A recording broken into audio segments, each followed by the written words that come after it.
on my knees when I'm begging, 'cause I don't wanna lose.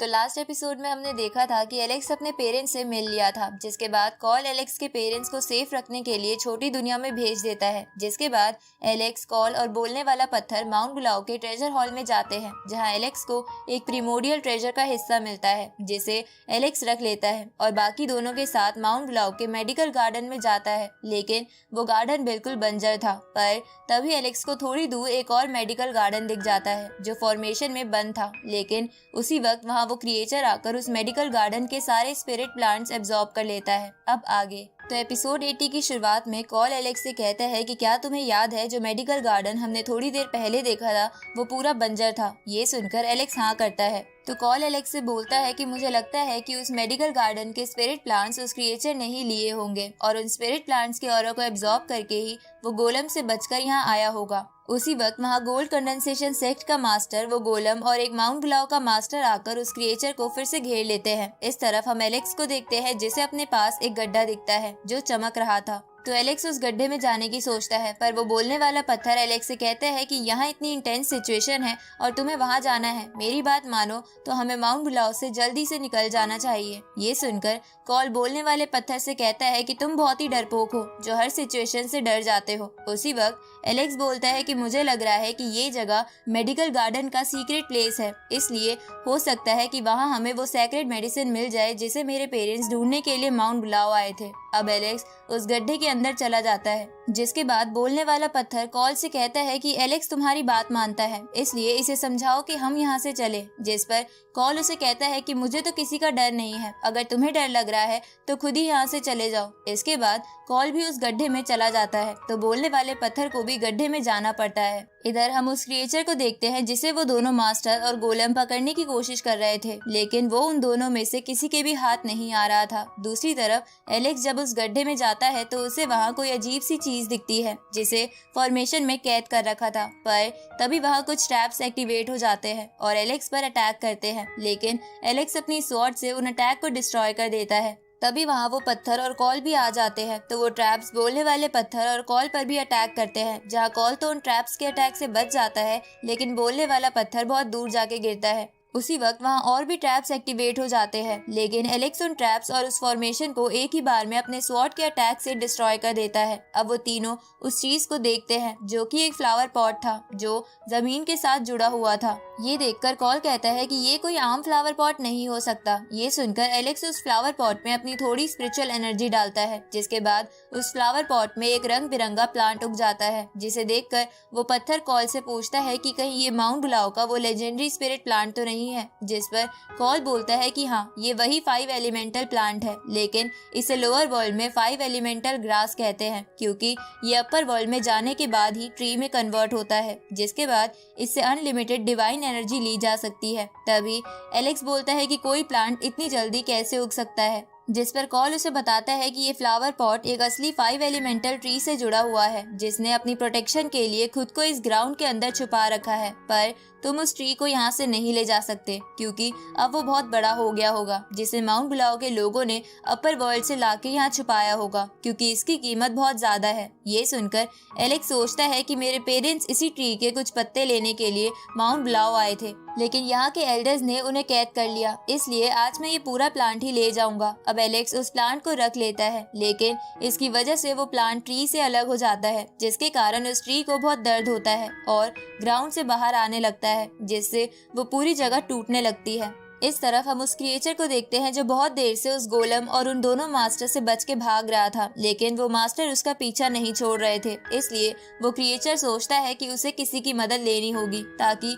मैं यहाँ से निकल सकूं। इधर वो तीनों उस गड्ढे से बाहर निकलने लगते हैं, लेकिन बाहर का रास्ता बहुत तेजी से बंद हो रहा था, तो एलेक्स उस पत्थर को जोर से जमीन पर मारता है, जिससे एक बहुत बड़ा इम्पैक्ट क्रिएट होता है और इम्पैक्ट का इस्तेमाल करके वो तीनों उस जगह से बाहर आ जाते हैं। तभी वो क्रिएचर उन तीनों को देखकर उनके पास आता है। ये देखकर कॉल उसे कहता है कि तुम हमारे पास क्यों आ रहे हो, मैंने तुम्हें बाहर निकाला था और अब तुम उन मास्टर्स को ही हमारी तरफ ला रहे हो। तो वो क्रिएचर कॉल से कहता है कि उन तीनों को बस तुम 3 दिन तक डिस्ट्रैक्ट करते रहो ताकि मैं इतने वक्त में खुद को रिकवर कर लूं। उसी वक्त वो गोलम और वो दोनों मास्टर उन चारों को घेर लेते हैं, जिसे देखकर वो पत्थर डर जाता है क्योंकि वो उनसे 3 दिन तक नहीं लड़ना चाहता था, इसलिए वो एलेक्स के बालों में छुप जाता है। उसी वक्त वहाँ से थोड़ी दूर एक पोर्टल ओपन होता है जो कि प्रिमोडियल ट्रेजर वर्ल्ड का पोर्टल था। ये देखकर वो क्रिएचर उस पोर्टल की तरफ चला जाता है क्योंकि वहाँ बहुत खास ट्रेजर मिल सकते थे। तो वो मास्टर और गोलम भी उसके पीछे जाते हैं। ये देखकर एलेक्स भी उस तरफ जाता है जहाँ वो दूर से देखता है कि शासा और काई भी उस पोर्टल में जा रहे हैं। ये देखकर एलेक्स कॉल से पूछता है कि ये प्रिमोडियल ट्रेजर वर्ल्ड क्या है जिसमें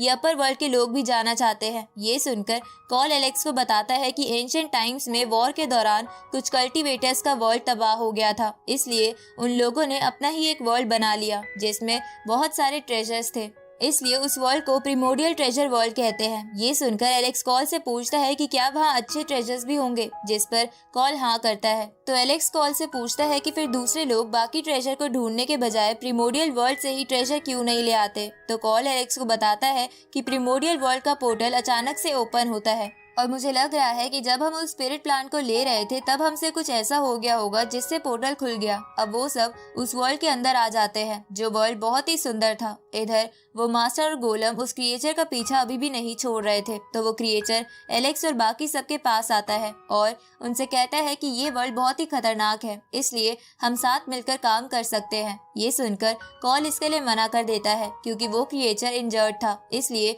कॉल को ही उन तीनों से लड़ना पड़ता। पर तभी गोल्ड कंडेंसेशन सेक्ट मास्टर उस क्रिएचर पर एक अटैक करता है जो गलती से कॉल को लग जाता है, जिससे कॉल बहुत ही गुस्सा हो जाता है और मास्टर पर एक अटैक करता है, लेकिन वो मास्टर उस अटैक से बच जाता है। इसके बाद वो दोनों मास्टर और वो गोलम उन तीनों को घेर लेते हैं, जिसके बाद वो तीनों अपनी पावर्स की मदद से एक फॉर्मेशन बनाते हैं और उन तीनों को उसमें कैद कर लेते हैं। तभी वो गोलम उस फॉर्मेशन की तरफ एक लेजर अटैक करता है, लेकिन वो तीनों उससे बच जाते हैं। ये देखकर वो गोलम और मास्टर्स उस फॉर्मेशन को छोटा करने लगते हैं ताकि एलेक्स और बाकी सब उससे कटकर मर जाए। ये देखकर एलेक्स सोचता है कि उन्हें जल्द से जल्द कुछ करना होगा। तभी वो मास्टर कॉल पर फिर से अटैक करते हैं, जिसकी वजह से कॉल अपने गुस्से पे काबू खो देता है और एक डिवाइन बीस्ट का होलोग्राम बनाकर एक ही झटके में वो फॉर्मेशन तोड़ देता है। ये देखकर वो मास्टर हैरान हो जाते हैं। इसके बाद वो मास्टर्स उस डिवाइन बीस्ट को डिस्ट्रॉय कर देते हैं। तभी एक मास्टर उस क्रिएचर पर अटैक करके उसे बहुत इंजर्ड कर देता है। इधर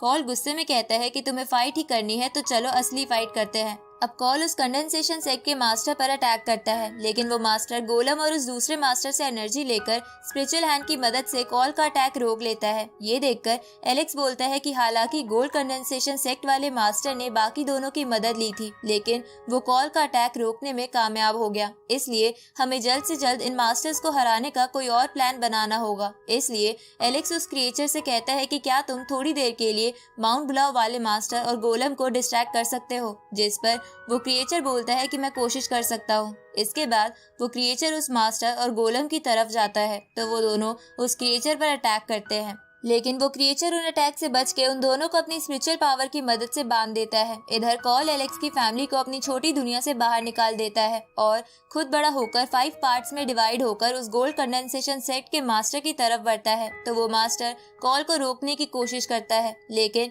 कॉल उस मास्टर को निगल जाता है। ये देखकर एलेक्स कहता है कि मुझे नहीं पता था कि कॉल इतना ताकतवर है। तभी वो गोल्ड कंडेंसेशन सेक्ट का मास्टर अपने होलोग्राम की मदद से कॉल से कहता है कि तुम्हारी हिम्मत कैसे हुई ऐसा करने की। अब वो मास्टर कॉल से बाहर आने की कोशिश करता है, तो एलेक्स कॉल से बोलता है कि तुमने उसे गुस्सा दिला दिया है, इसलिए अपना ध्यान रखना। तो कॉल एलेक्स से बोलता है कि तुम टेंशन मत लो, मुझे कुछ नहीं होगा। अब कॉल उस मास्टर को बाहर निकालकर उसे एक बैरियर में कैद कर लेता है, लेकिन वो मास्टर अपने स्पिरिट हैंड से उस बैरियर को तोड़ देता है, जिसके बाद वो बहुत सारे स्पिरिट हैंड्स बनाकर कॉल पर अटैक करता है। पर कॉल उस अटैक से बच जाता है और उसे बोलता है कि बुड्ढे इतना सीरियस होकर क्यों लड़ रहा है। दूसरी तरफ वो मास्टर और गोलम उस क्रिएचर के चंगुल से आजाद हो जाते हैं और उसे बहुत इंजर्ड कर देते हैं। अब वो गोलम और माउंट ब्लाउ का मास्टर गोल्ड कंडेंसेशन सेट के मास्टर को अपनी पावर ट्रांसफर कर देते हैं, जिसके बाद वो गोल्ड कंडेंसेशन वाला मास्टर एक बहुत बड़े स्पिरिट हैंड से उस क्रिएचर और कॉल पर अटैक करता है। तो कॉल और एलेक्स मिलकर उस हैंड को डिस्ट्रॉय कर देते हैं, लेकिन